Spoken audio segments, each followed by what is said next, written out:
Polisi memeriksa 3 anggota DPRD Kabupaten Timur Tengah Utara untuk mengusut sebab kematian seorang dokter muda di Kupang yang diduga menjadi korban intimidasi.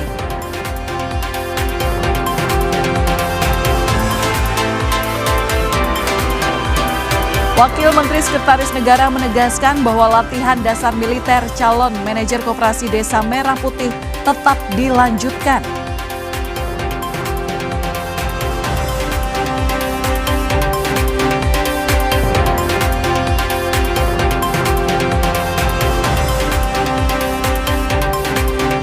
Brazil akan menghadapi Jepang di babak 32 besar. Pertandingan ini jadi ujian besar bagi Brazil karena di FIFA Matchday lalu Jepang berhasil menaklukkan Brazil.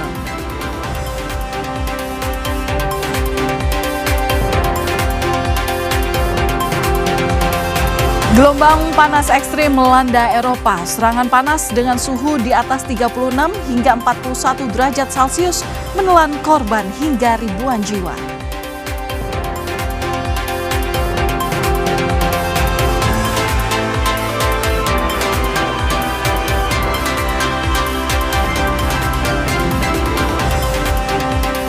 Militer Iran merilis rekaman peluncuran rudal yang menyasar Bahrain dan Kuwait sebagai balasan atas serangan Amerika Serikat.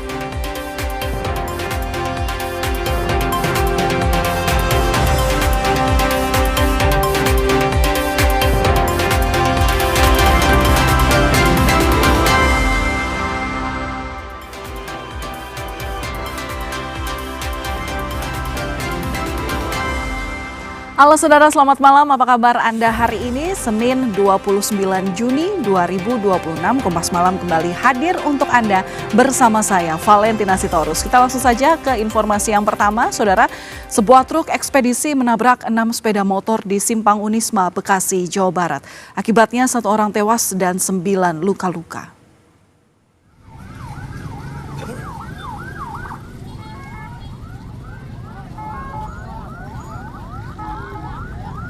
Truk ekspedisi melaju dengan kecepatan tinggi dari arah Jakarta menuju Bekasi. Saat di persimpangan, truk menabrak 6 motor yang sedang menunggu lampu hijau. 1 orang pengemudi ojek online tewas di lokasi dan 9 lainnya luka-luka. Polisi bilang truk ini diduga mengalami remblong. Hingga saat ini pengemudi truk masih diperiksa.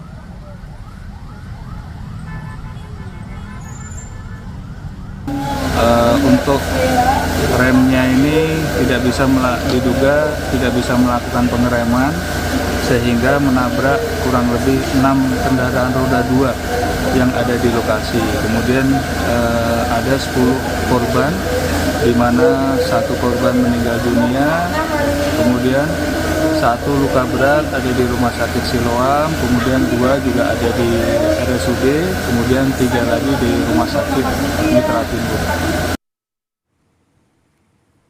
Saudara, kita ke informasi lain. Polisi kembali menggelar prarekonstruksi dalam lanjutan penyidikan atas kasus perempuan yang disekap kekasih di Bandung, Jawa Barat. Prarekonstruksi kembali digelar oleh penyidik Polda Jawa Barat untuk merekonstruksi rangkaian peristiwa berdasarkan keterangan tersangka, korban, dan para saksi. Prarekonstruksi ini sudah dilakukan 2 kali dan akan dilanjutkan karena ada 4 lokasi rumah kos yang perlu diverifikasi. Temuan dari prarekonstruksi ini akan menjadi dasar dalam penyusunan berkas perkara. Prarekonstruksi ini akan kita lakukan terus karena mengingat TKP-nya juga cukup banyak ya, ada 4 TKP dan juga ada beberapa TKP yang meyakinkan bahwa yang bersangkutan ini adalah saudara TH tadi itu untuk pengambilan barang ya, barang utamanya adalah barang bukti. Jadi ini kita gunakan untuk sebagai penyesuaian antara keterangan tersangka, saksi dan sebagainya.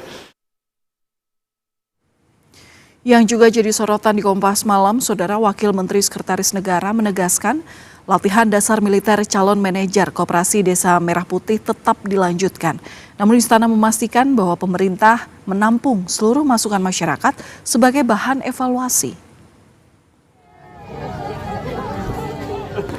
Wamensesnek Juri Ardiantoro bilang, Latsarmil diteruskan untuk menyelesaikan pendidikan yang sudah dilakukan atau sudah berlangsung.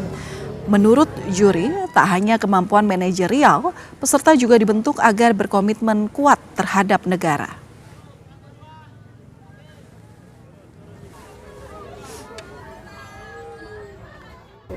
Menyampaikan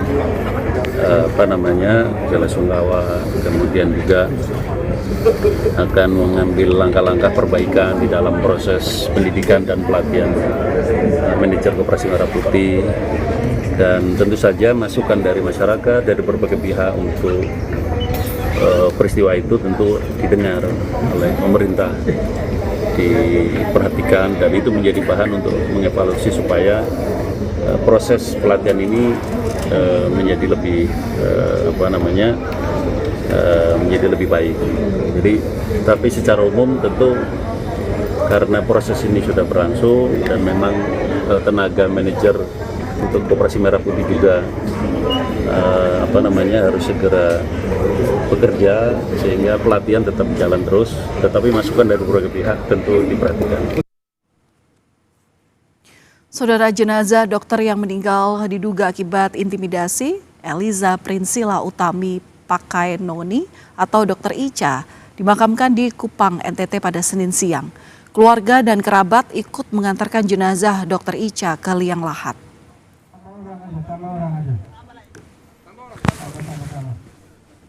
Sejumlah pejabat, tenaga kesehatan, tokoh masyarakat, hingga warga dari berbagai daerah juga turut mengantarkan Dr. Ica ke peristirahatan terakhir di tempat pemakaman umum Liliba, Kota Kupang, NTT. Sejumlah pihak menyampaikan penghormatan terakhir seperti dari pihak Rumah Sakit Leona, tempat praktik Dr. Ica, dan pengurus Ikatan Dokter Indonesia NTT. Mereka mengenang almarhumah sebagai dokter yang ramah, tulus, dan berdedikasi tinggi dalam melayani pasien.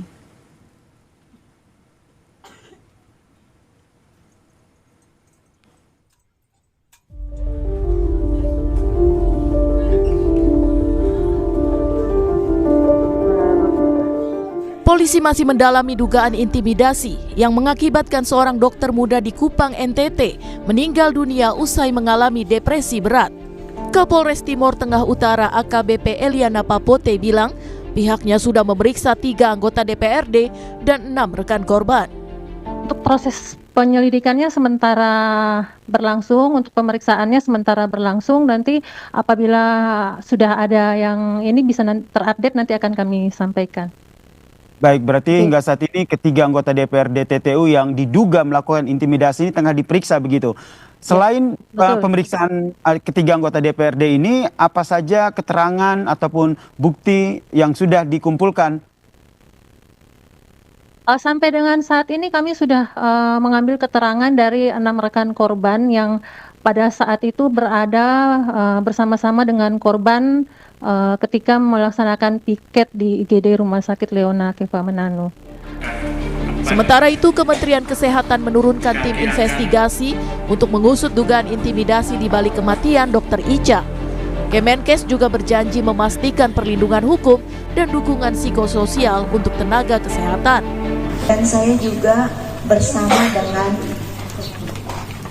Inspektorat Investigasi yang akan mendalami kasus dari meninggalnya Dr. Ica.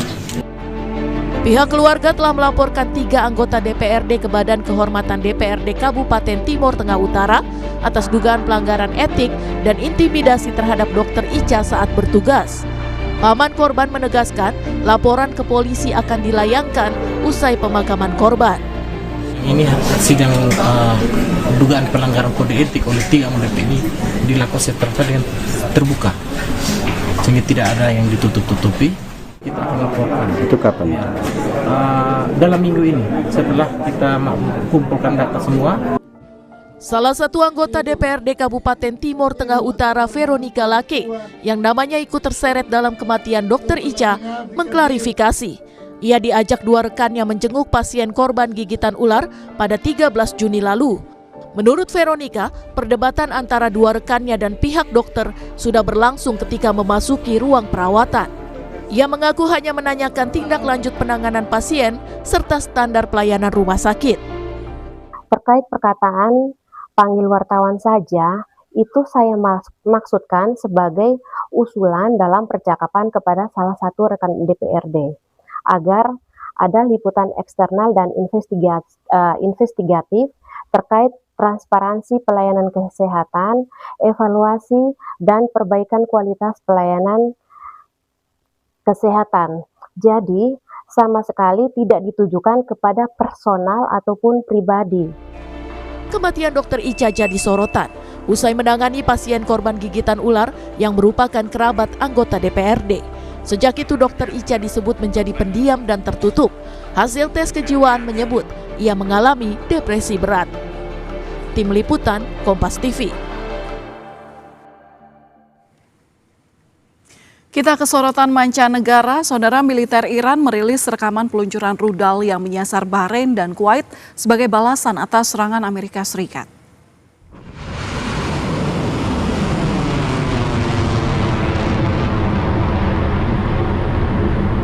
Teheran melancarkan serangan drone dan rudal ke sejumlah sasaran di Bahrain dan Kuwait. Iran mengancam akan stop negosiasi untuk mengakhiri perang jika Washington melanjutkan serangan. Berdasarkan nota kesepahaman, Amerika Serikat dan Iran punya waktu 60 hari untuk merampungkan rincian kesepakatan.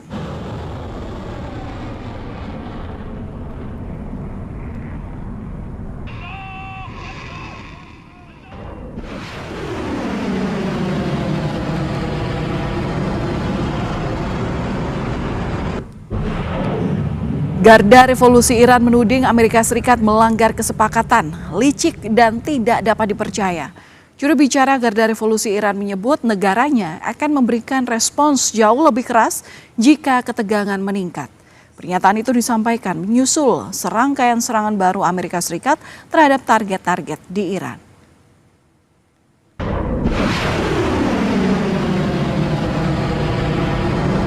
دشمن عهد شکنی هست و هم فریبکاره و هم غیر قابل اعتماده و هر آن ممکنه که در هر مقطعی از مذاکرات به هر حال یک تحرکاتی رو داشته باشه.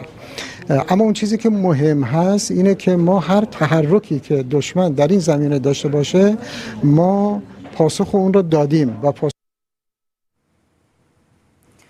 Komando Pusat Amerika Serikat merilis video yang memperlihatkan serangan ke Iran. Rekaman tersebut menampilkan sejumlah serangan terhadap 10 target militer Iran di berbagai lokasi di dalam dan di dekat Selat Hormuz. Militer Amerika Serikat menyebut serangan ini atas arahan Presiden Donald Trump. Pesawat militer Amerika Serikat menargetkan infrastruktur militer Iran.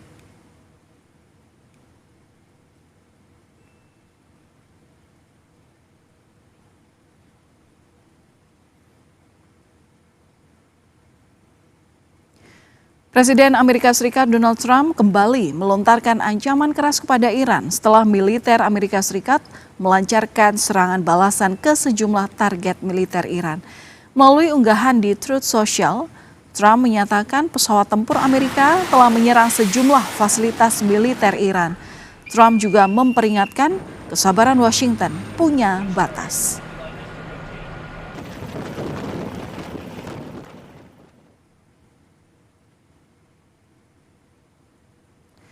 Saudara, pesawat Amerika Serikat baru saja menghantam lokasi penyimpanan rudal dan drone serta situs radar pesisir milik Iran karena mereka kembali melanggar perjanjian gencatan senjata. Sangat mungkin mereka tidak akan pernah belajar. Bisa jadi akan tiba saatnya kita tidak bisa lagi bersikap rasional dan terpaksa menyelesaikan secara militer. Tugas yang telah kita mulai dengan sangat sukses. Jika itu terjadi, Iran tidak akan ada lagi. Ini adalah tulisan Trump di akun Truth Social-nya.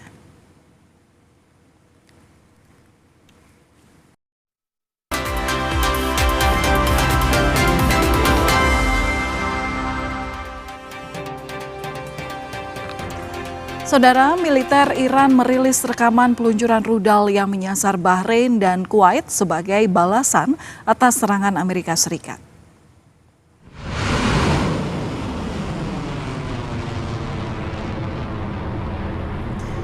Teheran melancarkan serangan drone dan rudal ke sejumlah sasaran di Bahrain dan Kuwait.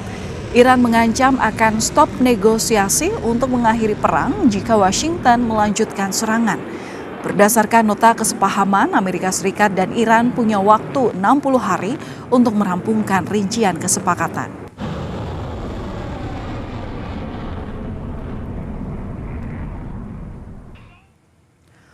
Komando Pusat Amerika Serikat merilis video yang memperlihatkan serangan ke Iran. Rekaman tersebut menampilkan sejumlah serangan terhadap 10 target militer Iran di berbagai lokasi di dalam dan di dekat Selat Hormuz. Militer Amerika Serikat menyebut serangan ini atas arahan Presiden Donald Trump, di mana pesawat militer Amerika Serikat menargetkan infrastruktur militer Iran.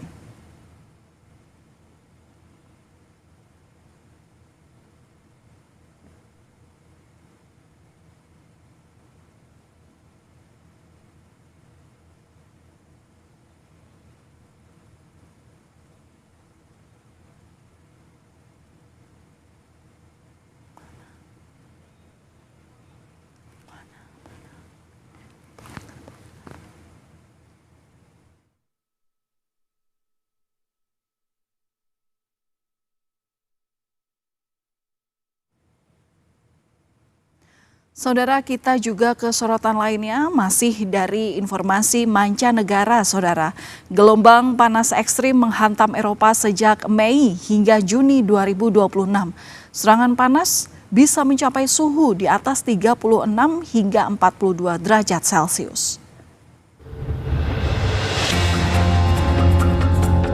Gelombang panas melanda Eropa, salah satunya Jerman. Warga beramai-ramai mendinginkan tubuh di sekitar air mancur di gerbang Brandenburg, Berlin saat suhu mencapai 41 derajat Celcius.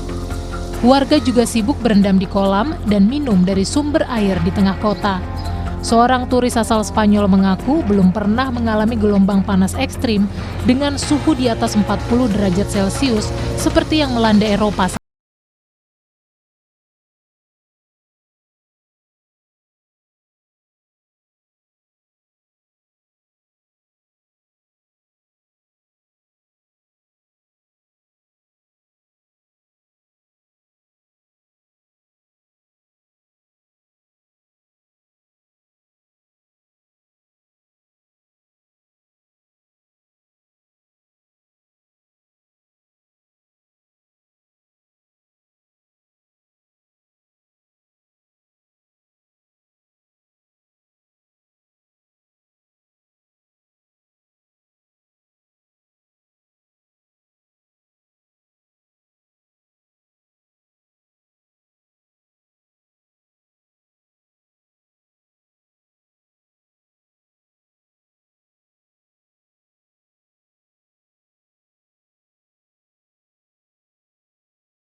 Bahan iklim.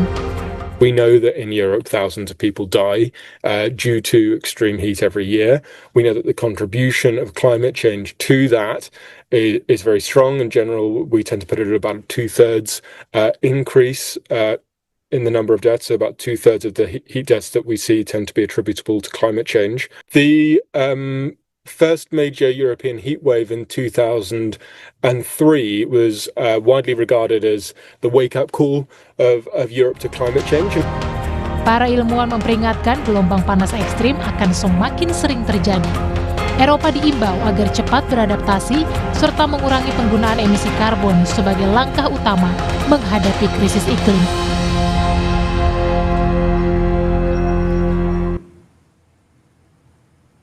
Dan bagaimana situasi terkini di Eropa yang tengah dihantam gelombang panas ekstrim? Kita tersambung dengan Sesi Cesaria, warga negara Indonesia yang kini berada di Milan, Italia. Selamat malam waktu Indonesia, Mbak Sesi, apa kabar? Selamat malam, alhamdulillah baik. Alhamdulillah, semoga kabar baik selalu bersama Anda dan juga keluarga. Mbak Sesi, jadi bagaimana kondisi Anda dan keluarga di sana, terutama di tengah hantaman gelombang panas di sana? Berapa suhunya untuk saat ini? Ya, untuk saat ini di Milan itu suhunya 34 derajat Celcius. Di sini jam 5:30. Memang kalau lagi musim panas gini siangnya panjang sekali ya. Ini pun belum masuk waktu maghrib. Waktu maghribnya itu jam 9 malam. Biasanya suhu terpanas di sekitar zuhur, sekitar jam 1, jam 2 siang. Kalau tadi pre-interview kita Anda sedang berlibur bersama keluarga. Nah, sebelum berangkat, ini apakah sudah ada info bahwa soal cuaca ekstrim gelombang panas di Eropa? Ya, kami baru tahu 1 minggu sebelum berangkat dan dilihat di ramalan cuaca, ternyata ada peringatan tentang suhu yang sedang ekstrim ini ya. Sudah kemana saja Mbak selama di Eropa? Ya, ini adalah kota terakhir saya. Waktu kemarin saya pertama sampai itu di Paris, kemudian ke Amsterdam, ke Belanda, dan ke Jerman, Swiss, dan juga terakhir di Milan ini. Nah, kondisi panasnya di sana gimana Mbak? Mana yang paling panas kota yang Anda kunjungi? Sesuai pemberitaan yang sedang ramai akhir-akhir ini, memang yang paling parah panasnya itu adalah Prancis. Di Paris luar biasa panasnya, sampai 40 waktu itu saya di sana. Kemudian di Jerman juga lumayan, 38, 39. Kalau untuk di Netherlands dan juga di Switzerland itu tidak terlalu panas. Begitu juga di Milan sekarang lumayan nih, karena banyak angin seperti ini. Kemarin di Perancis kata Anda ini cuacanya sangat panas, bahkan mencapai 41 derajat Celcius ya. Kalau melihat aktivitas warga di sana di siang hari, bagaimana Mbak berarti? Ya, aktivitasnya memang dihimbau untuk warga lokal tidak banyak keluar rumah. Karena seperti yang kita tahu kalau warga Eropa itu paling sering adalah cuacanya dingin ya. Jadi begitu kena hantaman gelombang panas ini luar biasa. Jadi chaos sepertinya ya. Karena mereka juga jarang yang ber-AC gitu. Jadi pada umumnya mereka tinggal di dalam ruangan.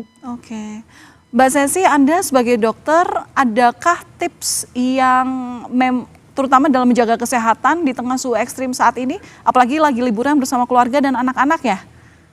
Iya betul, saya membawa anak-anak ke sini. Memang yang dirasakan dengan cuaca panas ini, jadi gampang sekali untuk haus ya, haus terus rasanya. Jadi yang harus dilakukan tentunya adalah menjaga hidrasi, dengan tentunya harus banyak minum. Kemudian jangan lupa proteksi diri menggunakan sunblock, kemudian kacamata hitam, payung. Itu untuk melindungi dari panasnya sinar matahari. Yang penting minum sih, karena hausnya luar biasa. Memang di Indonesia sudah terbiasa dengan cuaca panas, tapi panas di Eropa ini sangat berbeda. Iya, baik. Dengan baik. Sehat-sehat selalu Mbak Sesi, terima kasih sudah berbagi cerita bersama kami di Kompas Malam Kompas TV. Warga negara Indonesia yang berada di Milan, Italia, Sesi Cesaria. Terima kasih, salam sehat selalu. Saudara, kami akan kembali usai jeda dengan informasi mengenai sebuah truk ekspedisi yang menabrak 6 sepeda motor di Simpang Unisma, Bekasi, Jawa Barat. 1 orang tewas dan 9 luka-luka.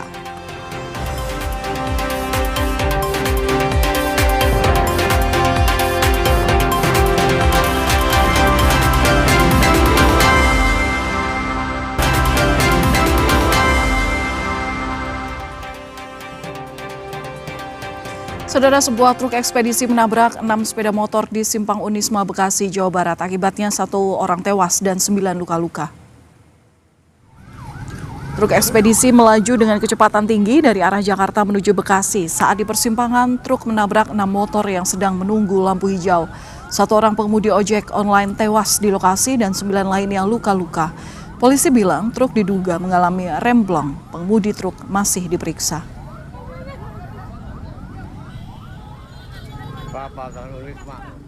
Terima kasih Anda telah menyaksikan program Kompas Malam hari ini. Perbarui terus informasi Anda di Kompas TV dan siapkan air mineral dengan kemurnian optimal yang murni pasti sejuknya.